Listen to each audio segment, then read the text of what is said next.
For those who do not yet know about you, Kevin Patel, what you have done, what you are doing, and what you are working for, can you tell us a little bit about your life, why you are an activist, and what the main issue is that you're trying to face? Yeah, definitely. I guess I'll start when I was very young, 9 years ago when I was about 12 years old, right? When I was directly impacted by the air and smog pollution. I went from being someone that was healthy, that was, playing sports, badminton, did a bit of running and stuff like that, to someone that was in the hospital in and out constantly and wouldn't show up to school like, for 2 months. And then when I came back, people thought like, something had happened, right? And so the exact problem that I was diagnosed with was heart palpitations and irregular heartbeat. And the doctors, at first didn't even know where it was stemming from. They were like, what is going on? Why is this kid having like 200 to 300 beats per minute, which is unnatural? They were going to shock me because they thought I was dying on the spot. That for me was a wake-up call saying that, this is happening to not only me, this is happening to all my community members, the people I love. And so ever since that, I've been working quite hard as a young person and, did quite a lot of things. Started the first environmental club in my school, moved on and did quite a lot more. Started the first youth climate commission. And, ever since then, I've just been working and advocating on behalf of my community, but not only my community, not only for the people, but the planet as well.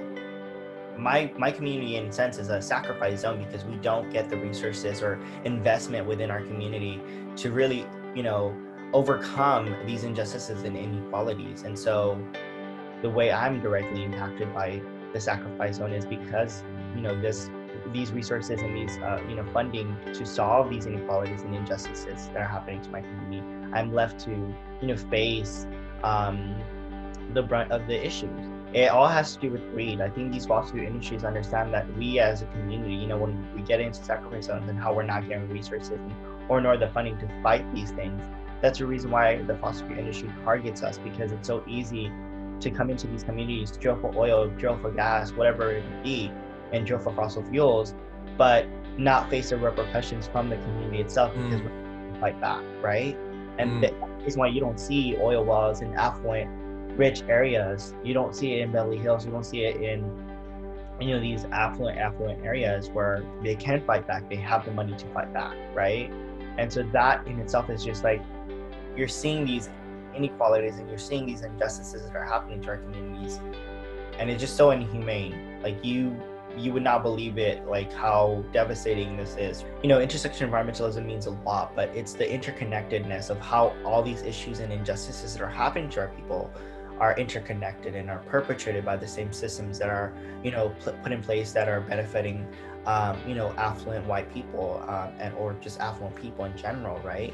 And not those of low-income marginalized peoples. And what that means is making sure that you make those connections between all of these issues, because you can't just fight for one issue. What do you see as some of the main solutions that we can start implementing to these issues that we are facing? And then through the Youth Climate Coalition, giving people a seat at the table, how can we start implementing these solutions in our day-to-day lives?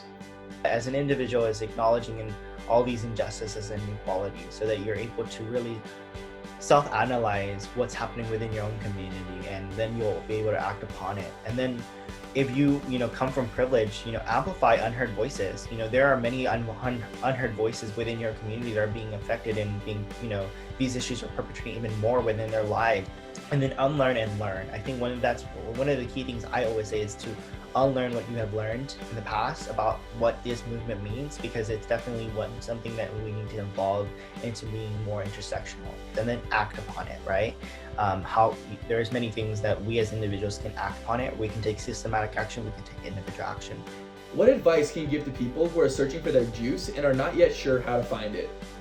What I would say to get your juice, or to have a juice, is to use that emotion that you're feeling when you find out that these injustices and these inequalities are happening to your community or to another community, and using that to fight for them, fight for the people and the planet, and use the emotion that you're feeling so that you're able to make a difference in the world.